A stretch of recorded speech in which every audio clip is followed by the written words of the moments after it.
I will show you how to fix GTA 5 online stuck on loading screen.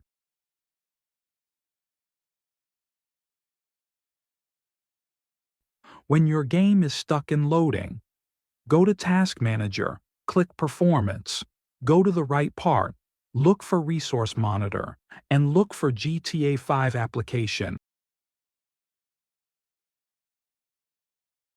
Right-click, then Suspend Process. Wait 5 to 10 seconds.